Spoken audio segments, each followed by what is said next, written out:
ત્યાં અખંડાનંદ સ્વામીએ પૂછ્યું, જે હે મહારાજ, આ જીવને પૂર્વજન્મના જે કર્મ તેનું જોર ભગવાનનો ભક્ત થાય પછી ક્યાં સુધી રહે છે? ત્યારે મહારાજે ઉત્તર કર્યો, જે એ જીવ જેમ જેમ સત્પુરુષનો સમાગમ કરે છે, એટલે એમાં ભાવના હોતી આવે છે આ સ્મૃતિમાં. ખાલી જો ભોગ ભોગવ્યા હોય તો એની સ્મૃતિ ન થાય. ભાવિત થઈ ગયો હોય તો જ એની સ્મૃતિ થાય. ભાવના છે એ વ્યવહાર છે. ઓલું 3 વાના હોય છે ને, વ્યવહારની વ્યાખ્યા હું તજ્જન્યત્વે સતી તજ્જન્ય જનક, તજ્જન્યત્વે સતી તજ્જન્ય જનક. એટલે એ આનાથી અનુભવથી જન્ય હોય, એટલે ભાવનાથી જન્ય હોય, અને તજ્જન્ય જનક એટલે એનું ઓલું વ્યાખ્યા બેહારવી પડે એવું છે. પણ ભાવના ન હોય, અનુભૂતિમાં ભાવના ન હોય તો સંસ્કાર ન બે. સંસ્કાર ન બે તો સ્મૃતિ ન થાય. મારે ઉપરથી એમને વૈયા ગયા હોય એને મહારાજે ઓલું દ્રષ્ટાંત દીધું,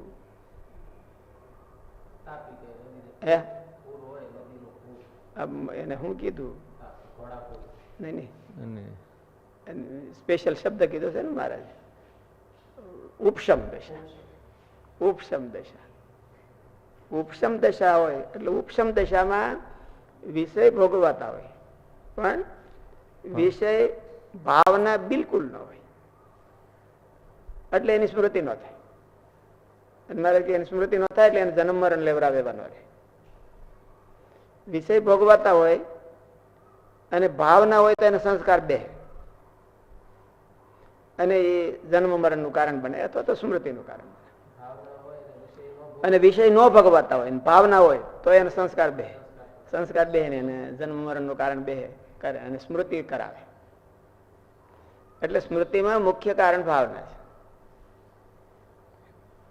એટલે આપણે જે બધી હોય, દાખલા તરીકે પૂજા પાઠ એ કરતા હોય, પણ એમાં મહારાજ કે ગદગદ કંઠથી રોમાંચિત ગાત્રથી ન કરતા હોય, એટલે ભાવના મહારાજ ભાવના ની બોલી દીધી ન કરતા હોય તો એ બધું પૂર્વ જન્મમાં ભૂલી ગયા હોય એવું લાગે. અને વિષય ભોગવે એ તો જાણે પૂર્વ જન્મ ના હોય તો અટાણે જ ભોગ્યો હોય એવું લાગે. એટલે વિષયમાં ભાવિત થઈ જાય છે, આમાં નથી થતો. આમાં થઈ જાય ભાવિત તો એને વાંધો ન હોય, તો આની સ્મૃતિ થાય, ભગવાનની સ્મૃતિ થાય. એટલે અનુભવ, દાખલા તરીકે પ્રત્યક્ષ વિષય ભોગવતો ગમે એટલો હોય, પણ જો એને ભાવના હાવ ઝીરો હોય તો સ્મૃતિ ઝીરો થાય, સ્મૃતિ ન થાય.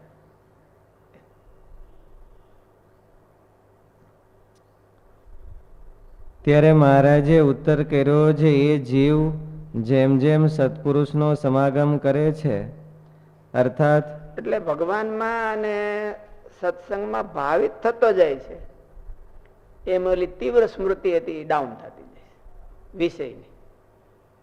ભાવિત ત્યાં સુધી ન થાય, એમાં એનો જીવ જો આમાં સુધી સત્સંગમાં ન રેડાય, ભગવાન એટલે આમાં તો મારે જેવું કીધું ભગવાનમાં અને ભગવાનના સત્પુરુષમાં જ્યાં સુધી, આમાં તો એક જ કીધું, ભગવાનના સત્પુરુષમાં એનો જીવ ન રેડાય એટલે એની અનુવૃત્તિ ન થાય ત્યાં સુધી ઓલાની સ્મૃતિ ન જાય. આની સ્મૃતિ શરૂ થાય તે ઓલાને જાય ને. પ્લેટફોર્મ એક જ છે, સ્ક્રીન એક જ છે, સ્ક્રીન એક જ છે.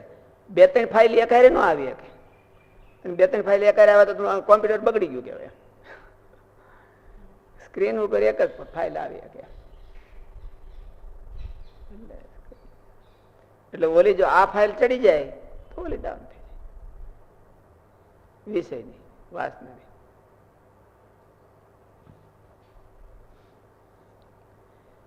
ત્યારે મહારાજે ઉત્તર કર્યો, જે એ જીવ જેમ જેમ સત્પુરુષનો સમાગમ કરે છે, અર્થાત હેતપૂર્વક સત્પુરુષમાં તેનો જીવ ચોંટતો જાય છે અને ભગવાનમાં ચોંટતો જાય છે, તેમ તેમ પૂર્વકર્મ સંબંધી વાસના તે જૂની થતી જાય છે.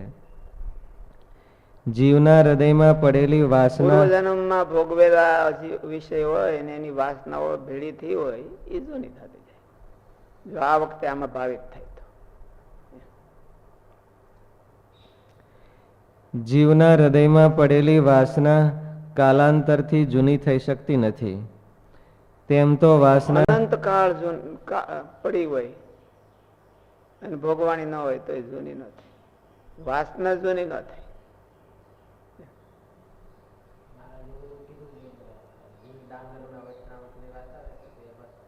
આમ જૂની થાય તો કાળે કરીને જૂની ન થાય, ભગવાનમાં હેતે કરીને જૂની થાય. હા હા ના એવું આમાં એવું કીધું કાળે કરીને ન થાય. તો કાળે કરીને તો અમુક સંસ્કારો જે આપણા અમુક કર્મો છે એ કેટલા જન્મથી ભોગવવામાં આવ્યા જ ન હોય. સંચિત કર્મ કોને કે? તો તે બધા ડલ થતા જવા જોઈએ, ઓટોમેટિક ડિલીટ થતા જવા જોઈએ. પણ ઓટોમેટિક ડિલીટ એક થતો જ નથી. એક કર્મ ઓટોમેટિક ડિલીટ થતું નથી. હે હારામાં કેમ?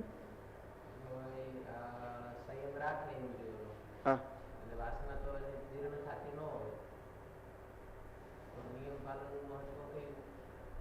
નિયમ રાખે છે એટલે વાસના રોકાય તો રહે છે. વાસના રોકાઈ રહે છે એટલે એટલું કામ કરે છે કે ઓલી જે ભગવાનની સંબંધી વાસના છે એને પ્લેટફોર્મ આપે છે. એ જો ન હોય તો બહુ મિનિંગલેસ, બહુ મિનિંગફુલ ન થાય. દાખલા તરીકે સૌભરી ઋષિ. સૌભરી ઋષિએ બધી વાસનાને ઠોઈ રાખી અને નિયમ ધર્મ હારા રાખ્યા, બરોબર.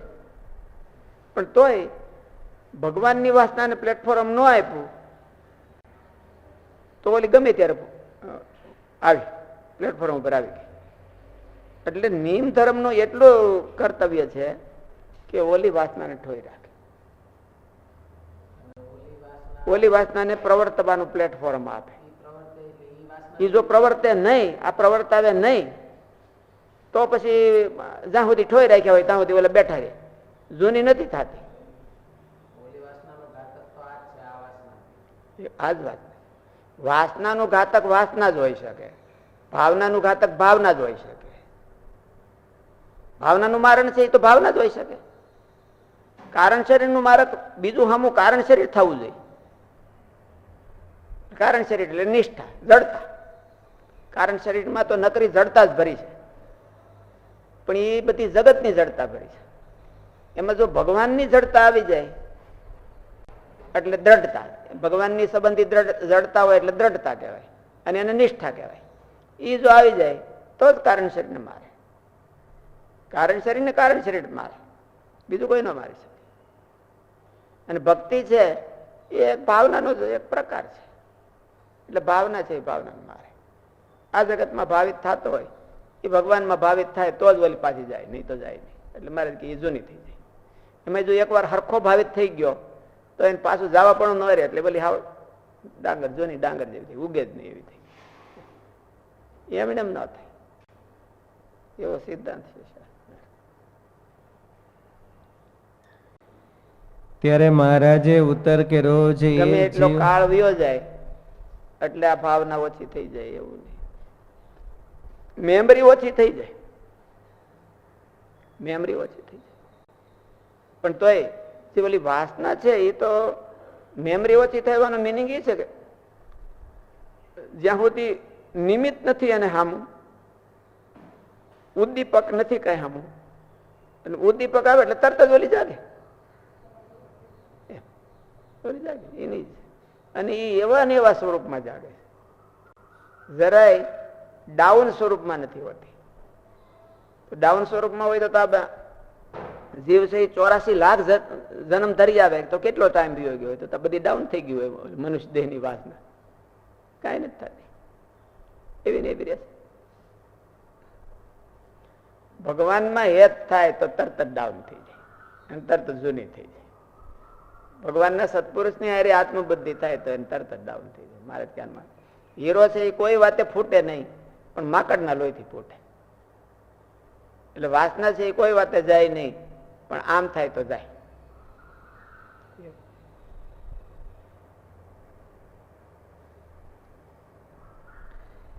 જૂની ડાંગરનું તો મહારાજે એટલું દ્રષ્ટાંત દીધું કે ઉગે નહીં ને ખાવામાં આવે.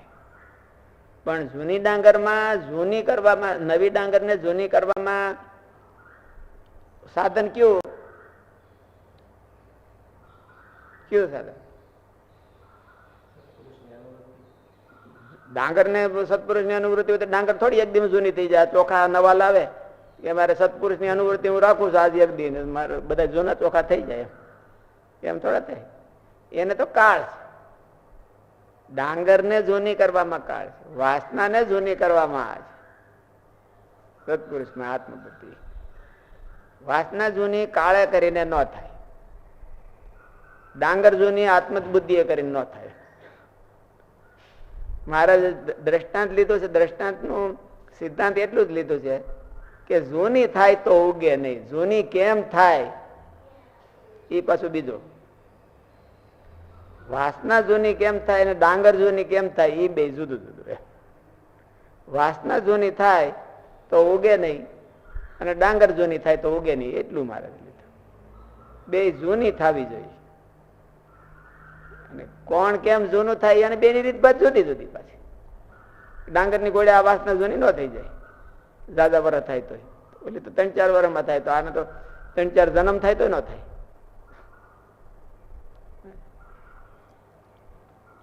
એ જીવ જેમ જેમ સત્પુરુષનો સમાગમ કરે છે, અર્થાત હેતપૂર્વક સત્પુરુષમાં તેનો જીવ ચોંટતો જાય છે અને ભગવાનમાં ચોંટતો જાય છે, તેમ તેમ પૂર્વકર્મ સંબંધી વચનામૃતમાં તો ખાલી એટલું જ કીધું કે જેને સત્પુરુષમાં જીવ ચોંટતો, સત્પુરુષમાં જીવ ચોંટતો જાય છે. એનો મિનિંગ એ છે ભગવાનમાં ચોંટે છે. આનો ગુણ લેતો ભગવાનમાં ચોંટી જાય, તો આમાં ચોંટે તો ભગવાનમાં ચોંટે તો. મહારાજે વરતાલના વચનામૃતમાં કીધું ને કે એને જો એનો ગુણ આવી ગયો બહુ, તો એ જીવ તત્કાળ પવિત્ર થઈ જાય છે. એને ભગવાનમાં એનો જીવ ચોંટે છે. તેમ તેમ પૂર્વકર્મ સંબંધી ઈ ભગવાનમાં ચોટ્યા હોય તો એને આવું થાય. બાકી ઈ બીજે ક્યાંક ચોટ્યા હોય તો આનો ગુણ લઈ લઈને મરી જાય તો ન ચોટે. એ અમુક બીજે ચોટી જાય. તેમ તેમ પૂર્વકર્મ સંબંધી વાસના તે જૂની થતી જાય છે. જીવના હૃદયમાં પડેલી વાસના કાલાંતરથી જૂની થઈ શકતી નથી. તેમ તો વાસના ક્યારેક નવીન નવીન રૂપ ધારીને યુવાન પણ થતી જાય છે. ગઢા થાય તો વાસના જૂની થાય કે નવી થાય? જે એને ગઢા થયા હોય, જે એને યુવાનીમાં વિષય ભોગવા હોય, તો ગઢા થાય તો કાળ ઘણો થઈ ગયો. જુવાની ઉંમરમાં વાસના હોય ને ગઢા થાય તો કાળ ઘણો થઈ ગયો હોય, તો ત્યારે એટલા વર્ષમાં તો જૂની થઈ જવી જોઈએ. માનો કે જુવાન હોય તો માણા પછી 30-40 વર્ષ પછી જૂનો થઈ, ઓલો ગઢો થઈ ગયો કહેવાય. 25 વર્ષનો હોય ને 40 વર્ષ થાય એટલે 75 વર્ષ, ઓલો 65 વર્ષ થાય તો પછી ગઢો જૂનો થઈ ગયો કહેવાય. તો એ 65 વર્ષે એને વાસના જૂની થઈ ગઈ હોય તો કે શું થાય?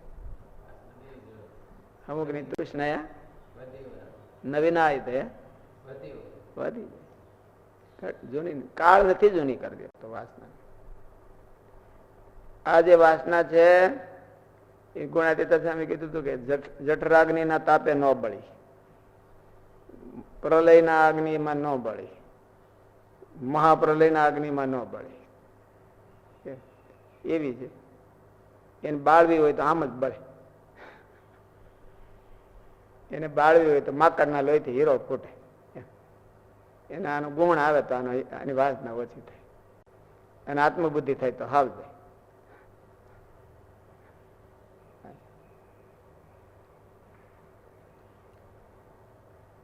માટે વાસના ટાળવાનું આવું મહારાજે કીધું એવું સાધન ગીતામાં કે ભાગવતમાં જોવો તો તમને સીધું જડે. સીધું ક્યાંય ન જડે. મહારાજની ખૂબી જ છે. એ જ મહારાજનું સર્વોપરીપણું છે. આવું ક્યાં જડે છે? સીધી મહારાજ વાત. માટે વાસનાને કાળ જૂની કરી શકતો નથી. ભગવાનના એકાંતિક ભક્ત કે સંત, આ દાખલાઓ છે એ બધા બહુ આમ કે અજબના દાખલાઓ છે. સૌભરી ઋષિ 60,000 વર્ષ સુધી પાણીમાં બે અને નીમ તો એને કેટલા કડક પાડ્યા છે. જો વાસના જૂની કાળા કરીને વાસના જૂની થઈ જતી હોય તો એની વાસના જૂની થઈ જવી જોઈએ. નીમ પાળવાનો અર્થ છે કે વાસનાને વિષયનો જોગ જ ન થવા દેવો, તો એને કાળા કરીને જૂની થઈ જવી જોઈએ, ન થાય. અમુકની ભૂખી થાય, અમુકની ભૂખી થઈ જાય. ભગવાનના એકાંતિક ભક્ત કે સંત અને પરમાત્મામાં એનો જીવ જેટલો પ્રીતિપૂર્વક ચોંટતો જાય તેટલી વાસના જીર્ણ અને બળહીન થતી જાય છે. પછી એ વાસના જન્મ મરણ ભોગવાવે તેવી તે રહેતી નથી. મહારાજે દ્રષ્ટાંત આપ્યું કે જેમ 3-4 વર્ષની જૂની ડાંગર હોય તે જેમામાં તો આવે પણ તેને વાવે તો ઉગે નહીં, તેમ પૂર્વકર્મની વાસના જીર્ણ થાય ત્યારે જન્મ મરણ ભોગવાવે તેવી રહેતી નથી. ભગવાનના ભક્તના પૂર્વકર્મના 2 પરિણામો હોય છે. એક તો પ્રબળ પરિણામ હોય તો જન્મ મરણની સંસ્કૃતિમાં ધકેલી દે છે, અને જીર્ણ પરિણામ તો કેવળ જ્યાં સુધી પ્રારબ્ધ હોય ત્યાં સુધી દૈહિક પ્રારબ્ધને ઢળી જાય, છેલ્લા શ્વાસ સુધી શરીરને ઢળી.